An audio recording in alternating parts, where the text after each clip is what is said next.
नमस्कार जय जगन्नाथ राजश्री आपण को राजश्री पटनायक फूड को बहुत स्वागत करुच्ची भगवान प्रार्थना करुच्ची आपण परिवेश सहित खुशी रहतु सुस्थ रहतु।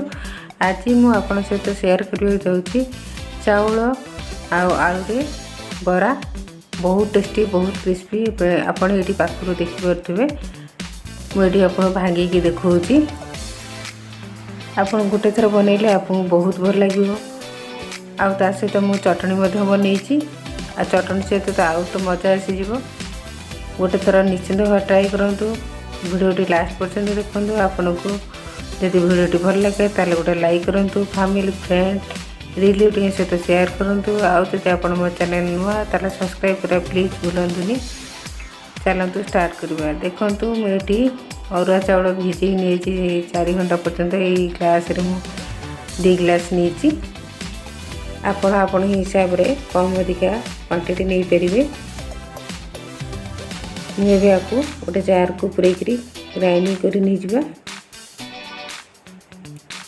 आपको आम बेसी पानिया करवानी बहुत कम पानी देकरी आपको आम ग्राइंडिंग करवा गोटे फाइन पेस्ट बनइबा। देखु ये आमर रेडी हाँ ताको गोटे जगह को काढ़ी नहीं जावा तापर आम से ग्राइंडर जार रे आम आलू मुठी नहीं 2टा आलू 4 खंड कर सीझे नहीं जामें ग्राइंडिंग जार रे पकई ग्राइंडिंग कर नहीं जावा। एथरा हमर पानी बिल्कुल भी दबा दरकार नहीं ये एमती भी बहुत सॉफ्ट ताकू एबे आम गोटे पेस्ट बन नहीं जावा। देखो ये आमर पेस्ट रेडी आम से चाउल आणारे ताकू मिसई नहीं जावा।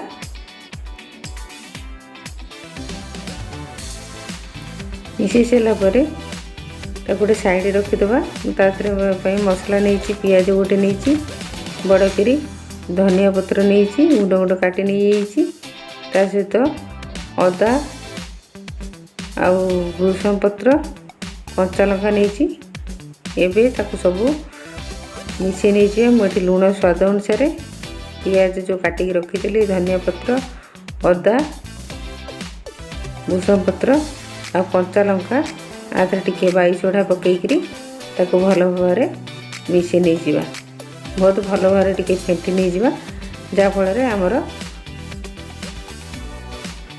बरा बहुत भल भाव फुलिब और क्रिस्पी हम एमती किसी समय फेंटी नेला आम ताको 5 ରୁ 10 मिनट पर्यंत गोटे साइड रखीदबा।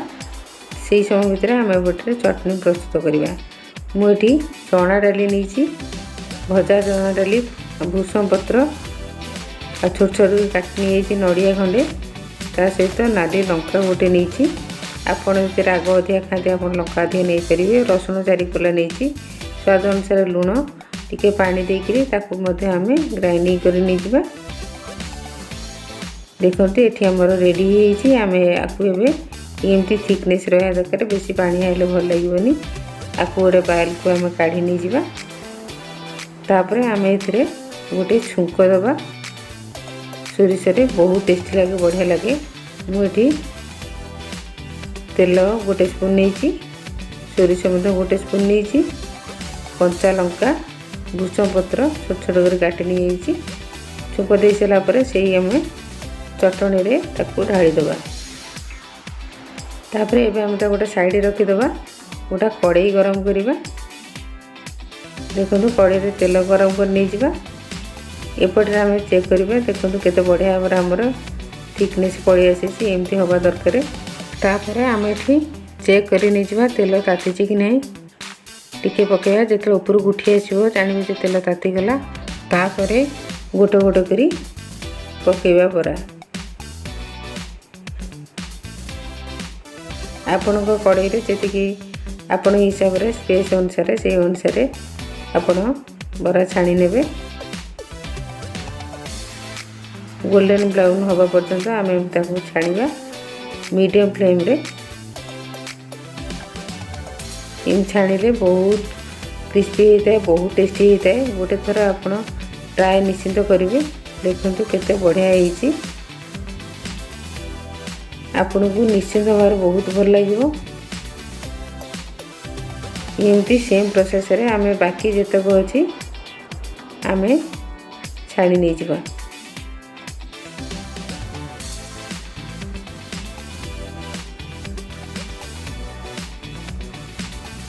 देखो आमर ए छणा रेडी हो सारी आपको आम गोटे प्लेट को गाड़ी नहीं जावा। देखो आमर प्रस्तुत हो गला बहुत सुंदर भाव में बहुत टेस्टी आउ क्रिस्पी चाउल बरा। ये देखो भांगी देखो केते बढ़िया भाव में आ चटनी सांगे खाइबे तो आउरी बढ़िया लगे बहुत सुंदर है। जदि आपन वीडियो भल लगे ताले गोटे लाइक करंतु फैमिली फ्रेंड रिलेटिव सहित शेयर करंतु आउ आपन जदि मो चैनल नुआ ताले प्लीज सब्सक्राइब करे बिल्कुल भूलंतुनी। सब्सक्राइब करे सहित पाखे बेल आइकन प्रेस करनियंतु जाफल नुआ नुआ वीडियो नोटिफिकेशन आपन पाखे सहजरे पहुँच पारिबो। Thank you so much for watching. पुणी आपन सहित देखा आउ गोटे नुआ वीडियो रे। Thank you.